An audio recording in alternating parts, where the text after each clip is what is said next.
Welcome everybody and good afternoon. Welcome to today's Hopkins Hour, which is titled Translating Developmental Research into Practice, in which my colleague Dr. Kandice Varcin will be discussing the journey of the Inklings Program. We'd like to extend a warm welcome to all Hopkins Centre members, partners and collaborators who are joining us today. But before we begin today's proceedings, I would love to warmly acknowledge the traditional owners and custodians of the different lands on which we're meeting virtually today. So I'm joining you from the land of the Kumba people. I'd like to pay my respects to elders past and present. We encourage all attendees to research and connect with traditional owners of the land on which they live and work. So for those of you who don't know me, I'm David Trembath and I'll be chair of today's online seminar. Within the Hopkins Centre, I lead the Child Health Learning and Disability Program that focuses on collaborative, co-designed, community-based research aimed at making big differences in the lives of children and families. So just a few housekeeping items. So we're aware that internet connections will vary in the online environment. So if you experience any technical difficulties, please feel free to put a question into the chat via the toolbar at the top of your screen. One of our events team will do their best to assist you. If needed, you can leave the Teams event platform at any time and return to it without losing your place. We'll have a dedicated Q&A time at the end of today's presentation, so please feel free to ask questions at any time throughout today's event. To do this, navigate to the chat function on the top toolbar and then click on into the box that says type a new message on the right side of your screen. You'll also have the option to ask your question verbally if typing your question is not available to you. So all questions will be moderated by our events team and addressed towards the end of the presentation. And Kandice will answer as many questions as she can during the time available.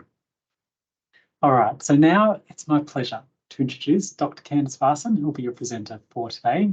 So Kandice is a research fellow at the Hopkins Centre and psychologist who holds a conjoint appointment within the Menzies Health Institute, Griffith University, as well as Clinic Kids at the Telethon Kids Institute.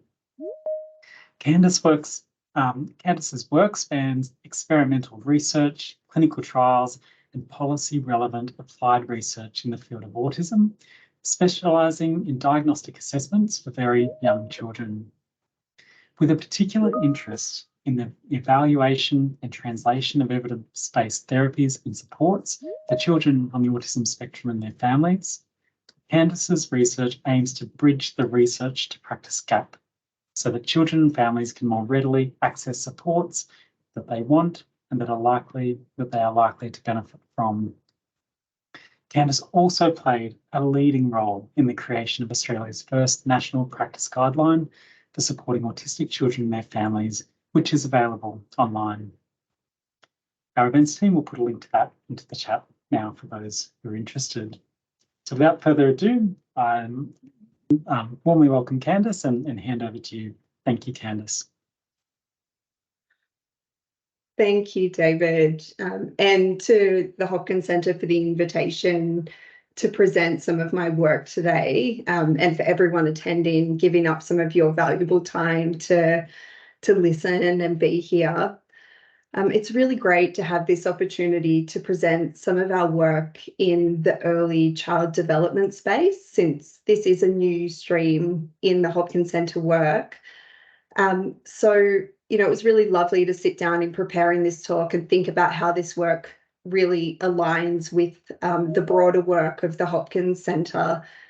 So the program of work that I'll be presenting and talking about today, in addition to aligning with the broader principles of the Hopkins Centre around interdisciplinary and individualised applied research, it really aligns with these two streams of work. So I'll be presenting the evolution of an evidence-based program, so from trialling it through to broader implementation in the community. And this program is really focused on children who are under 2 years of age. So we're really talking about supports for the infancy and toddler period. And that's a period of development that I'm especially fascinated by. So before I begin, I'd just like to acknowledge, as David said, that I hold a conjoint appointment with Griffith University and Clinikids at Telethon Kids Institute, which is actually based over in Western Australia in Perth. So the work that I'm presenting today was work that I actually commenced when I was based over in Perth at Clinikids. And I've had the really incredible opportunity to continue to develop and grow this program of work since moving into my conjoint appointment with Griffith. So today I'll cover why we're focused on the first 2 years of life. I'll just go over this at a very high level, and then I'll provide a broad overview of autism and our current and predominant clinical pathway to diagnosis and accessing supports for autistic children. And then I'll speak about the rationale for the Inklings Program and just provide an overview of that program and its evidence base before talking about what we're currently working on and our next immediate steps for implementation of this work. So, as I said previously, I've been immensely fascinated by early development, especially the first few years of life, really since completing my PhD and clinical masters in psychology. And I've been really fortunate now to watch this developmental process happen in real time twice now over the past 4.5 years with my own babies. And there's just something so special and remarkable about this developmental period where they go from being born in such a dependent state and really within less than 24 months, they evolve into mobile, communicative little beings. So beyond this extremely rapid acquisition of skills over this time, the other part of this developmental period that's been fascinating to me and has really motivated a lot of my work is that what occurs within these first 24 months can have lifelong implications for health and well-being. So these earliest experiences that we have seem to really be embedded into our long-term biological architecture. And there's now a large body of evidence demonstrating that exposures and experiences within the first 2 years, or as it's often referred to as the first 1,000 days from conception to age 2, can have lifelong influences. And this has been demonstrated through birth cohort studies and also in studies of early life adversity, so such as the Bucharest Early Intervention Project that's examined the long-term influences of the absence versus the presence of a responsive caregiver in the early infancy period. And this project commenced in 2000 and it's still ongoing. And the key takeaway from this large body of work is that early life experiences can exert influences really across the lifespan on almost all aspects of functioning. So physical, social, cognitive, emotional, mental health, and well-being. So the key point that I want to make here is that one of the reasons that this very early period of development is thought to be so influential relates to the process of human brain development. So in the earliest years, the brain is highly influenced by experiential input. So the brain is quite literally building and refining its connections in response to environmental inputs. So it's likely you've probably heard the term brain plasticity before, and this means the brain's able to change and adapt. And this occurs throughout the life, but plasticity is especially heightened in the very early developmental period. And this is because neural connections for different functions are rapidly being established across this period. And they've been established in a sequential sequence. So we see in this illustration of this process that the pathways supporting vision and hearing are established before those involved in language development and those involved in higher cognitive functions. However, much of this development for all of these functions occurs within the first 2 years. So this really is the peak period of brain development. And what comes with that is almost a double-edged sword, where because the brain is in a period of such heightened development and plasticity, it's highly vulnerable to input. But that also means it's a period of incredible opportunity to support and positively influence longer-term outcomes. So I was really fortunate to spend several years in Chuck Nelson's lab at Harvard Medical School for my first postdoc position. And Chuck is the author of this figure, and he leads a developmental neuroscience lab really focused on the process of development. So both when it occurs typically and when it doesn't follow a neurotypical or expected trajectory. And it was while I was in his lab that I was first introduced to working with autistic children and their families, and particularly infants at high likelihood of autism. So just for people who aren't in this space, autism it's not straightforward to define or describe, but it's often contextualized as or conceptualized as impacting the way someone understands and interacts with other people in the world around them. So diagnostically, autism is classified by difficulties in social communication and interaction, alongside the presence of repetitive or highly focused interests. And we also know that sensory differences are often present. But what these diagnostic criteria don't show is that autism is highly heterogeneous. So it really is a spectrum, and autistic people display a wide range of strengths, skills, and abilities.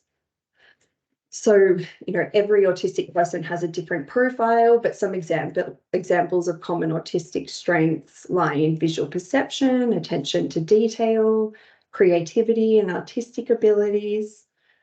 But we also know that many autistic people experience significant barriers to their learning, participation, and well-being. And the majority of people on the spectrum also experience co-occurring conditions such as language and learning difficulties, intellectual disability, sleep, gastrointestinal and neurological issues, as well as high rates of co-occurring mental health conditions, especially depression and anxiety. And as would be expected, the support needs are highly variable across autistic people and even within autistic people over time. So while autism is a lifelong neurodevelopmental condition, the behavioural features of autism are often present before age 3. So it is possible to provide support if and when needed from very early in life. So over the past 10 to 15 years or so, there's been lots of longitudinal studies in this space focused on the early identification of autism. And my initial work in Chuck's lab at Harvard was in this space, where we looked at very early brain and behavioural indicators that may suggest that a child's more likely to go on to meet criteria for autism. And essentially the takeaway from this body of work is that from the second half of the first year, so from about 6 months onwards, we can start to see reliable behavioural indicators that suggest a child is more likely to meet criteria for autism when they reach around age 3. And I'll talk a bit later about what these behaviours can look like in the context of our randomised controlled trial. So at that time when we were doing this work, what was coming out of this space is that we were getting quite good at identifying babies who likely need some extra support very early in life. But there was no evidence-based clinical pathways or clear evidence-based supports to refer these babies and families into. So for me, that was the point in my work when we started planning to come back to Australia. So I was really eager to move into this space of researching how to best support these babies and families. So I heard about the work that was happening over at Telethon Kids Institute with Andrew Whitehouse and their focus on very early development. So I moved to Perth and started working with Andrew, and we were really focused on this question of, can we do better or more in this early period for babies who are developing differently? So the predominant clinical pathway in Australia for autism, and many countries around the world, is one that very closely ties access to supports to diagnosis. So what we have is a substantial body of research showing us that early behavioural features of autism are present from late in the first year of life. However, on average, most children won't be diagnosed until around age 4 to 6. And then typically supports commence after diagnosis because funding is often tied to diagnosis. So this approach is intended to ration services to those deemed most in need. But what's happening is that we have a system that often results in a late approach to support and relies predominantly on a wait and watch approach during the most critical years of early development. So this was a large part of our rationale for asking, is this the best we can do? And what we wanted to do is interrogate this question using the highest quality evidence that we could within the context of our resources. So in particular, we wanted to examine what happens if we provide support here at the earliest indications that a baby is developing differently in their social and communication development. And in particular, does this lead to improved outcomes for babies and their families compared to our current care as usual pathway? So this is essentially the Inklings program. So I'll now go over Inklings and what it is and the evidence base. There's quite a lot to cover here, so I've kept it quite high level, but very happy to answer questions about it. So all of the work that I'm presenting through this section was conducted while I was based at Clinikids at Telethon Kids Institute. And this broader program of work and very large team, I think of about 60 or so people now, is led by Professor Andrew Whitehouse alongside other managers and staff. So Andrew is Director of Clinikids and I lead research associated with Inklings within that team. So Inklings is a program that was developed over decades of research. So we didn't develop the original iteration or adaptation. We have since adapted it for broader implementation, but it has evolved over time and still very much retains these key elements of its origins. So it initially emerged from a program developed back in the 2000s and trialled across the 2010s that was called the Video Interaction for Promoting Positive Parenting Program, or VIP. This was not developed for autistic children or high likelihood infants. It was a more general developmental support program. And key to the program was its use of personalised video-aided interaction to support sensitive responding in caregivers of children.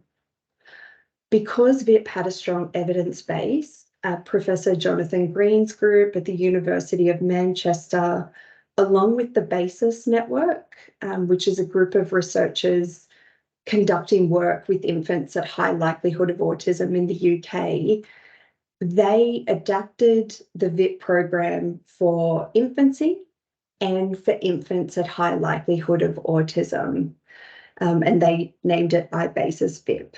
So the adaptation from VIP to iBasis VIP was done with support from Autistica, and this involved input from autistic and autism communities.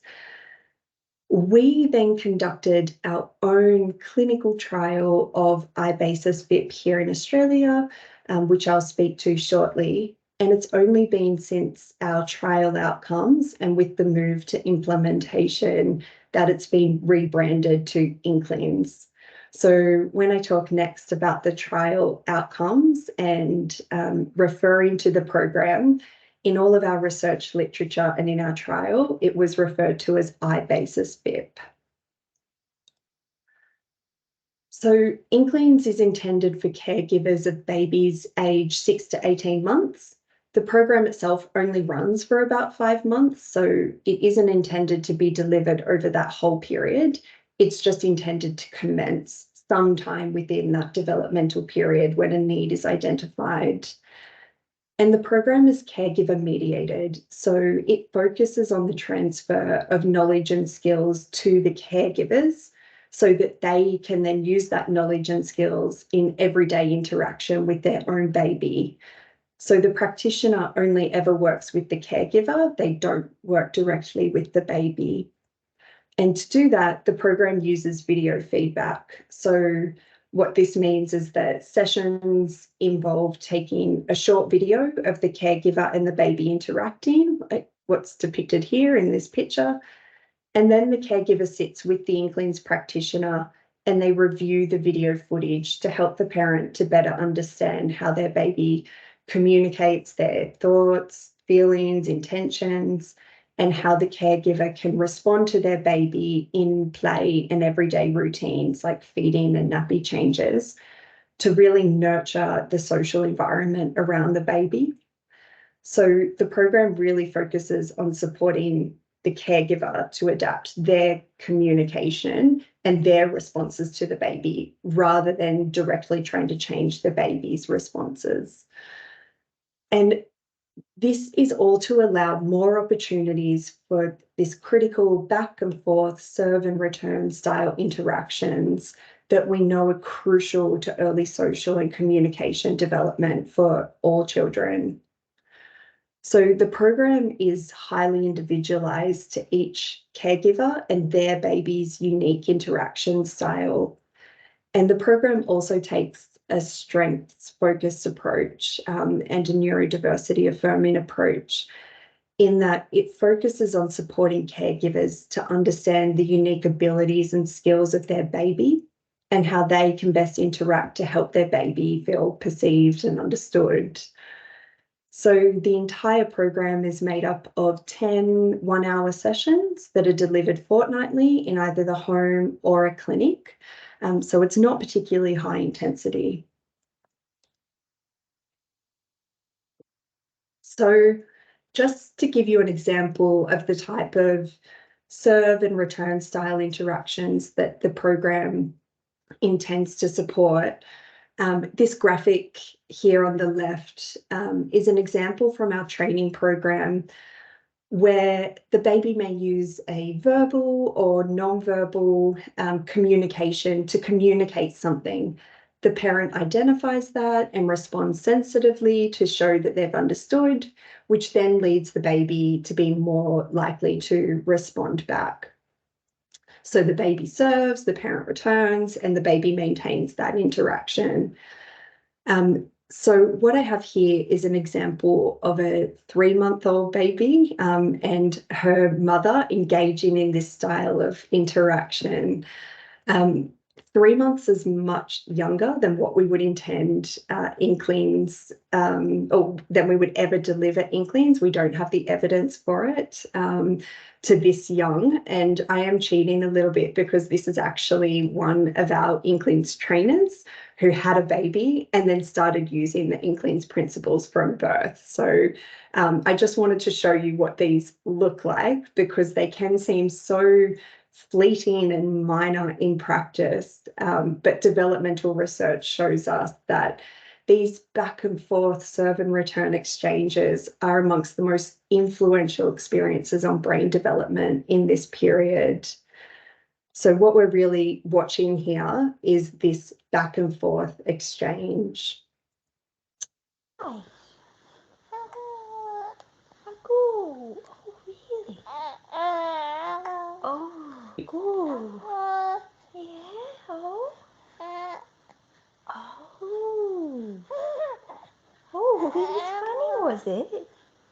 Was it funny? Then what happened? Uh-oh. Agoo. Aboo.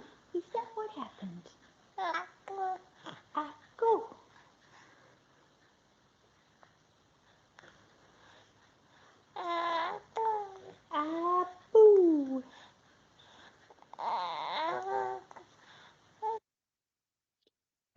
such a sweet interaction. Okay, so regarding the evidence base for this program, it was initially piloted by Jonathan Green's group in the UK, where they established that it was feasible and acceptable to families of autistic children who had an infant sibling. They then did the first randomised controlled trial of the program, and the first results were published in 2015, and in 2017 they published a follow-up reporting on the longer-term outcomes, so when children were around 3 years of age. And they found some really promising outcomes both immediately and at the end of therapy on parent, immediately, and by immediately I mean at the end of therapy, sorry. And those outcomes were on parent interaction and infants' adaptive functioning. But the largest effects of the program were seen in that follow-up period. So when infants were up to age 3, where they observed fewer autism-related characteristics and improved parent-child interaction for infants who received I-basis VIP. We then did a second RCT here in Australia, which also included an economic evaluation. And I'll go over that work now and focus on some of the results from that trial and that evaluation. So our clinical trial was called ACEs.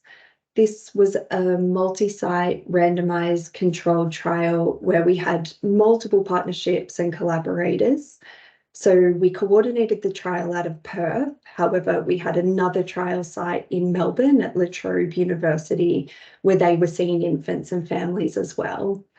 And in Perth, we partnered with the Child and Adolescent Health Service to really make this happen. And they were instrumental in helping us identify infants in the community who may benefit from Inklings because they were presenting with early social and communication differences. So using the Child and Adolescent Health Service in Perth, and we used maternal child health nurses in Melbourne, we were able to recruit infants aged between 9 to 14 months into the trial. All babies and caregivers then had initial baseline assessment, and then they were randomised to receive either I-basis VIP or current best practice, and they received that for approximately 5 months. We then saw them for an immediate outcome assessment, and then we had 2 further follow-up assessments when the babies turned 2 and then when they turned 3. So to identify infants in the community, we used the Social Attention and Communication Surveillance Revised tool developed by Josie Barbera at La Trobe University. The tool was developed as a general population surveillance tool for the early identification of autism, and the Child and Adolescent Health Service in Perth and maternal child health nurses in Victoria used the 12-month tool to help us identify potentially eligible babies. So the 12-month tool specifically focuses on development of 5 key behaviours. So that's eye contact, imitation, pointing, other babies responding to their name, and their development of gestures such as waving. So with this tool, if babies are found to show atypical development in at least three of these behaviours, they're considered to be more likely to be on the autism spectrum. And the psychometrics of this tool are really quite good and currently exceed that of all other screening tools in this area. So we ended up assessing just over 170 babies for eligibility on this tool, and we ended up randomising 104 families, so 51 through the I-basis VIP arm and 53 through the care as usual arm. So while our sample size was modest compared to other fields, in this particular field, this was one of the largest RCTs to have been conducted. But we also wanted to ensure that it was conducted to a very high standard so that irrespective of the outcomes, we could set set somewhat of a benchmark for trials in this space, where there's still very much an emerging evidence base. So some of the ways that we went about that were in ensuring the trial was registered. We had a pre-specified analysis plan that was published on OSF prior to the completion of the trial. We had really rigorous and high standards for fidelity and reliability for both practitioners delivering the program and also for our research staff involved in the assessments. So fidelity and reliability were assessed in an ongoing way throughout the trial, in that we had regular consensus coding meetings between sites on all objective outcome measures. The practitioners had tapes randomly selected for fidelity checks, and there was regular supervision with the UK team who trained the practitioners on iBasis FIP. Our assessors were completely separate from the practitioners delivering iBasis FIP, so they were actually physically situated in different spaces to minimise any accidental unblinding. I was the only person, apart from the practitioners, who was unblinded, and I was the first point of contact for all family queries, again, just to minimise any potential unblinding. We also had someone who was not part of assessments or part of therapy scheduling all appointments to minimise unblinding. And unblinding of the trial database didn't occur until after the analyses had all been run and finalised. So the statisticians were blinded throughout the entire process. We also had protocols for minimising any accidental effects of unblinding. So we used cross-site coding for most of our objective measures. So all of our Perth tapes were sent to the Melbourne site for coding and vice versa. So even if unblinding accidentally occurred during an assessment, coding was still able to be blinded. So what did we find? So our first trial paper focused on the immediate outcomes. So these were 6 months after the baseline assessment and about 1 month after completing the iBasis FIP program. So this paper was published in Lancet Child and Adolescent Health back in 2019.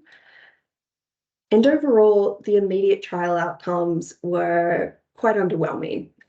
So while there was a general trend of findings favouring the experimental group, we didn't see any significant or clinical indications of changes to parent interaction or autism features. We did see some immediate post-therapy effects favouring the iBasis FIP babies, particularly around improved receptive and expressive communication. But this only came out in the parent-reported measures, and we didn't see this extend to our objective assessor-rated measures. So there just wasn't a really clear picture that emerged. So the next set of analyses that was conducted, these were conducted a couple of years later at the end of the trial, and these really focused on outcomes 6 months post-therapy and then 18 months post-therapy. So what happens when these babies are around 2 and around age 3? So these follow-up outcomes were published just under 2 years ago in JAMA Pediatrics. And our primary outcome was looking at autism characteristics across the trial and follow-up period between the two groups. So to do this, our statisticians used an area between the curves approach, which reflects the cumulative between group differences over time. So the difference between the iBasis FIP group compared to the care as usual group. And here we did find a significant effect where infants who had received iBasis FIP had overall fewer autism characteristics compared to the care as usual group. And for this particular analysis, a shaded area below the null indicates fewer autism-related characteristics in the iBasis FIP group. We also had 2 experienced practitioners who were independent to the study review all clinical assessment information. And using this information, they use their clinical judgment to then indicate which DSM-5 criteria they felt each child met or did not meet. And then they made a determination as to whether children met criteria or not for a clinical diagnosis of autism. And in this figure, effects to the left favour the I-basis fit group. So based on this outcome, children who received I-basis FIP were significantly less likely to meet diagnostic criteria for autism. And this seemed to be as the result of fewer difficulties for children receiving I-basis FIP in both criteria related to social interaction, so the A criteria, and repetitive behaviours and sensory interests, so some of the B criteria. In terms of effects on caregiver-child interaction, so above the null indicates a positive effect for the I-basis FIP group here. There was a significant effect in caregiver-sensitive responding, and this is what we would expect to see considering this is a proximal target of the support. So that is the focus on supporting the caregiver's responses in interaction with the infant. And then this seems to have indirect effects on the infant's social and communication development. So another piece of work that we have underway right now, being led by a PhD candidate that I'm supervising, is a mechanism analysis to better understand what's driving that change in child social and communication behaviours in I-basis FIP. And we expect that it's this change in caregiver-sensitive responding. So for our other measures, we also looked at developmental functioning across multiple domains using the Mullen scales. We looked at adaptive functioning using the Vineland, and we looked at parent-reported expressive language, receptive language, and gestures. So while there was an overall trend on all measures and domains favouring the I-basis FIP group, it was only on the parent-reported measures of communication in these secondary outcomes that was significant between the groups. So although the effects are modest, they were promising, and the pattern we found in our RCT is consistent in that on most outcome measures, there were more beneficial outcomes for children who had received the I-basis FIP program than those who had not. And we were seeing these benefits at least 18 months after receiving a relatively low intensity 10-session support. These results also aligned very closely to what was observed in the first clinical trial by the UK team. So we had 2 converging sets of high quality evidence suggesting that it appears that we can do better than our current care as usual approach, which for most of these infants was a wait and watch approach. So finally, we also conducted an economic analysis of I-basis FIP, and we had a health economist, Professor Leonie Siegel from the University of South Australia. She was part of our research team from the start of the trial, and the outcomes of this particular analysis were published just earlier this year. So in this analysis, Leonie modelled costings to the NDIS system only up to age 13 years. And this was based on the cost of therapy calculated for our Australian RCT. And we used NDIS costings that were relevant at the time of analysis, which was in March 2022. The key outcome was that for every $1 invested in I-basis FIP or Inklings, there's around $3 savings to the NDIS. Now, this modelling was conservative in that it didn't include other potential cost savings such as health, education, caregiver employment, and it was only modelled up to under 13 years. So the conclusion from this analysis from the health economists was that iBasis fit represents a likely good value societal investment. Okay, so where are we at now? So the follow-up trial paper and that was our Australian-based RCT, it received a huge amount of attention, especially in the media nationally and internationally. And the paper was published at a time in Australia where there was already a need to re-examine our approach to early development. So we were seeing increasing rates of developmental vulnerability, increasing rates of autism diagnoses, long wait lists for services, sometimes spanning years. There were or are challenges to the financial sustainability of the NDIS, as well as clear calls from the autistic and autism communities for more neurodiversity affirming supports.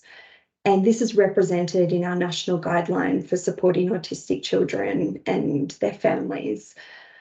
So there was an element of right place, right time here, where we had a strengths-focused program with high quality, promising efficacy results from 2 clinical trials. We had demonstrated cost savings to the NDIS in investing in this approach. And this all combined with some very effective advocacy, especially from Andrew Whitehouse, has led to a partnership with the NDIA.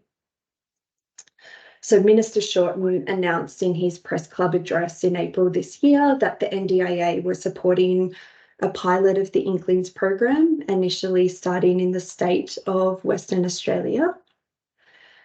So this pilot is a partnership with the agency, so the NDIA, so through the agency, not part of the scheme. It's also a partnership with the Child Adolescent Health Service and the Western Australia Country Health Service. So Inklings will be made available through this pilot to up to 700 families in Western Australia over the next 3 years.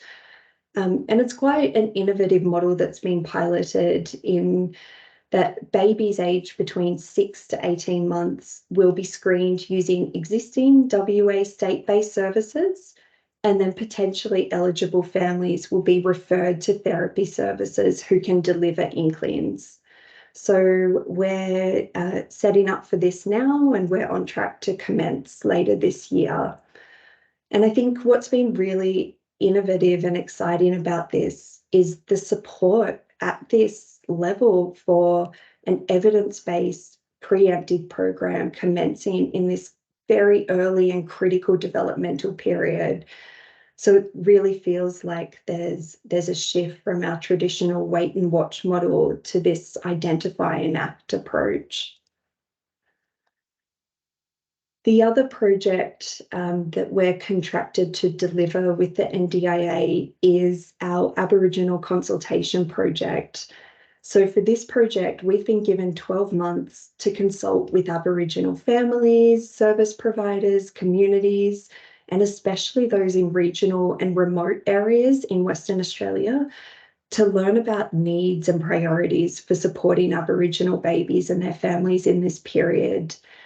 And we see this project as really exciting and important because we know and anticipate that there's likely to be challenges and considerations unique to Aboriginal and Torres Strait Islander families and to families in remote communities.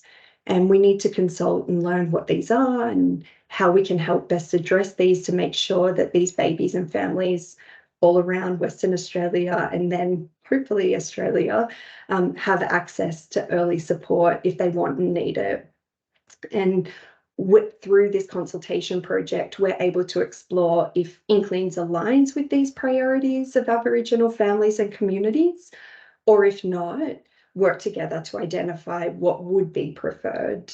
And we have a really wonderful team involved in this work, and we're setting up the steering committee and working group now. So I'm co-leading this with Artie and Sarah Catamol, and while we've actually commenced this work, it formally kicks off in November. The final other piece of work related to this that's underway right now is we're looking at ways to better address access to very early support. So currently, Inklings is available through a clinical model approach where an infant is identified and then referred to a practitioner.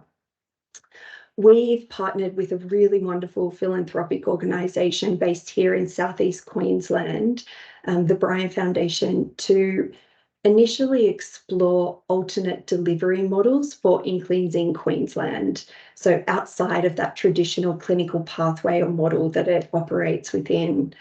So one approach that we're considering at the moment is whether we could deliver Inklings within early childhood education and care settings.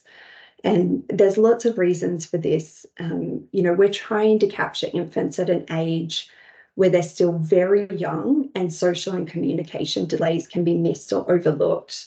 And we know that more than 40% of children are enrolled in ECECs by age 1. So this is one potential pathway to better connect infants and families to this type of support.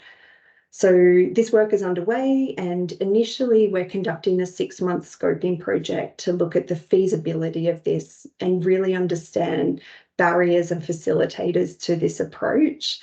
We've been really fortunate to connect with the Griffith University Narang Alliance collaboration. So this is an alliance of schools and ECECs in the Narang area and surrounding suburbs of the Gold Coast. And the Griffith collaboration with the Alliance is really about supporting initiatives aimed at supporting children in that preschool period through to school transition. So Laura Irvine-Brown from Griffith is the Griffith lead for the Narang Alliance and has been really instrumental in making this connection for us. And it's really nice to have this Southeast Queensland focused piece of work as well. So in conclusion, we started here and with this question of, is this the best we can do for babies who are presenting with social and communication delays? And where we've landed is that we think we can do better and that we have some evidence now to show this. And I definitely don't want to oversell Inklings. We still have a lot of work to do, but this has been a really big step forward in that less than 10 years ago when I started working in this space, we could identify babies early but had no evidence-based clinical pathway to support their development during this really critical period. And now we have evidence for this efficacious preemptive support that's been trialled initially across the state of Western Australia within existing clinical services. In addition, the federal government have announced that they'll support a rollout in other jurisdictions as well. So I've tried to capture our collaborators and funders along the way, but I think what I haven't been able to capture is just the huge amount of input from so many different organisations, teams and individual people, as well as the children of families who we've been able to meet and work with along the way. And I get to work with some really, really incredible people who are smart, funny, and just so passionate. And I'm especially grateful to Griffith and to Clinic Kids and Telethon Kids for the innovation to support this partnership between our institutions so we can do this work and, just do work that feels meaningful and impactful.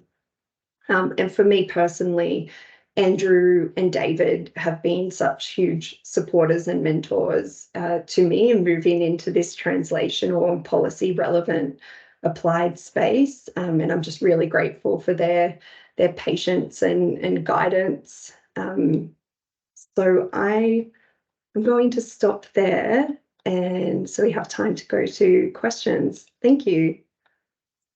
Kandice, thank you so much. What an amazing presentation. It's such an impressive and impactful program of work, and I'd absolutely say inspiring, I'm sure, to myself, and I imagine to many people who are joining the call today, whatever sort of area of work you're in, sort of across the lifespan and in populations. So congratulations and thank you for sharing it today.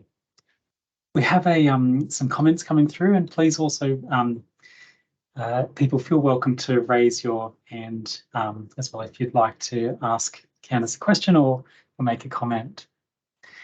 So Kandice, if it's okay, I'll read the first one. So a question: since the program is based on supporting skills relevant to child development generally, couldn't it be beneficial for any child rather than just children presenting with social and communication differences?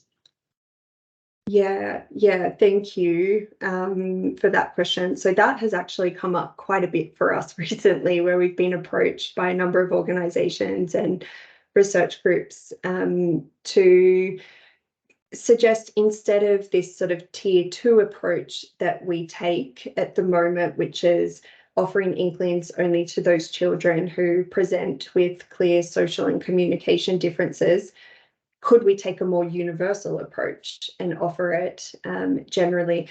The reason that we're not doing that is because we have really been guided by our evidence and fall back on that. And at the moment, we just don't have the evidence to say that it would benefit children more generally.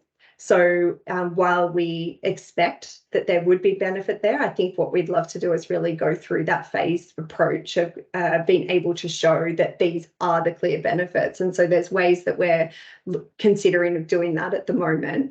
The other reason is that it would, I think, require an adaptation to the program. So while it is grounded in principles that support child development more generally, it does have a special focus on social and communication development through some of the sessions. And so those aren't going to be as applicable to all children. So that's the reason that we're not there yet. And we've sort of kept it within the bounds of what we have evidence for. Thanks, Kandice. Letitia has made a comment, and she said, just a comment. It's great to hear about potentially better initiatives for children with autistic tendencies.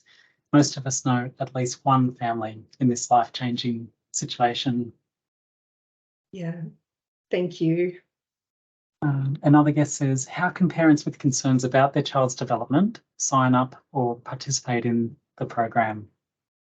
Oh, Are there great. opportunities at this stage, or is it something maybe for So the future? not yet, not unless you are based in Western Australia, which is what we're working on, but there's things coming. So we're hoping, as I said, that there's been federal government support and have indicated that they will support a rollout in 1 to 2 other jurisdictions.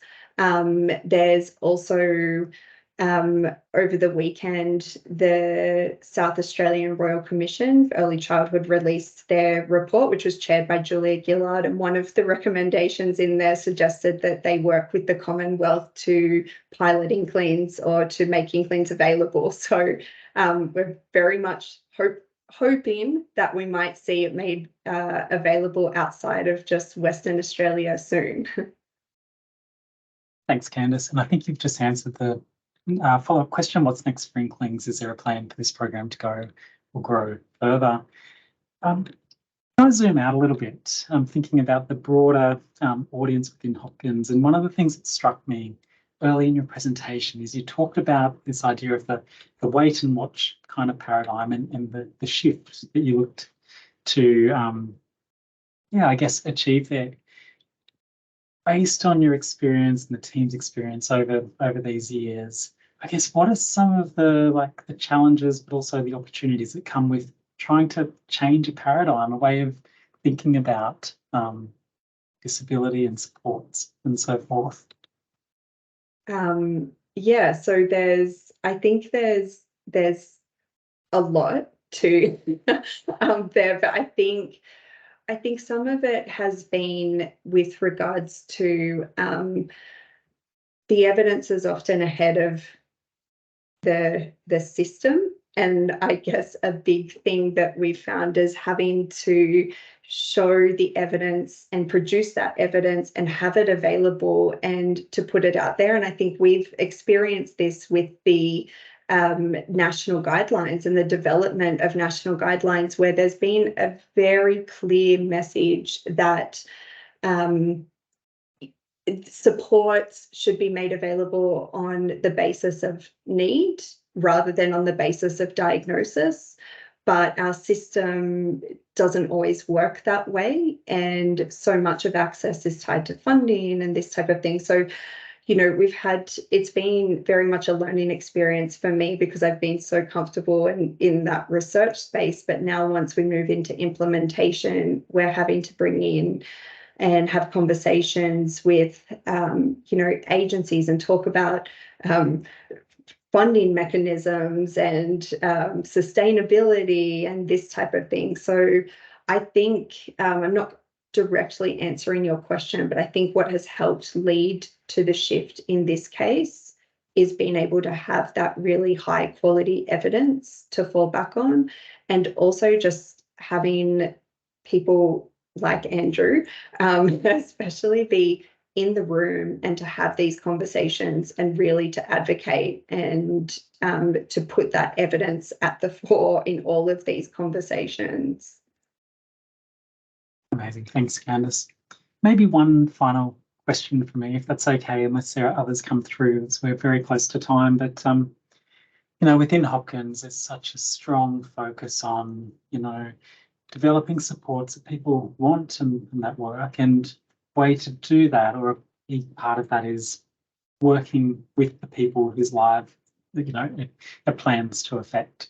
So co-design processes and so forth, and ways of thinking and working. Yes, are you able to reflect on any of the, I guess, things that you thought worked really well in terms of taking it through this process and into the future when it comes to that, working with families, practitioners, community, stakeholders, etc.? Anything you've learned or lessons you want to kind of share with the group?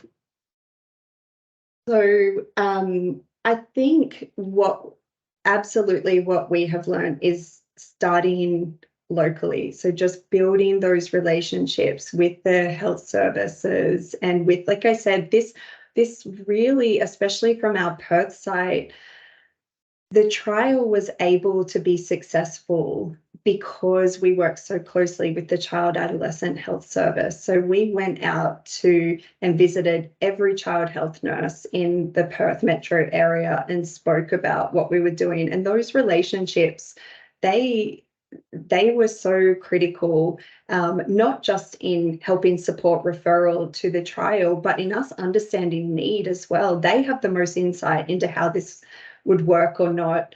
And, you know, that's why I'm really excited about our Aboriginal consultation project as well, because we still have so much more to go. You know, we're never going to develop one model. Inklings can't just be one model and it suits everyone. We're going to have adaptations for each place, for different communities, you know, and it might not always be Inklings, but I think those place-based conversations, relationships with people working on the ground has just been absolutely valuable for us, being able to see this go from that experimental space to that broader implementation. Thanks, Kandice. Look, we are very close to time, so I'd love to say thank you to you again for presenting and sharing the program of research with us today. To everybody who has joined and today, thank you very much for taking the time to do so and learning about the program. Kandice is not only one of the most capable researchers you'll meet, also one of the most collaborative and generous. So please do, if you have ideas to share, you want to connect, please do reach out to Kandice. Also, for any broader questions or interest in connecting, please do reach out to the Hopkins Centre as well. So we'll close there. Thank you all, and have a lovely rest of today and week ahead.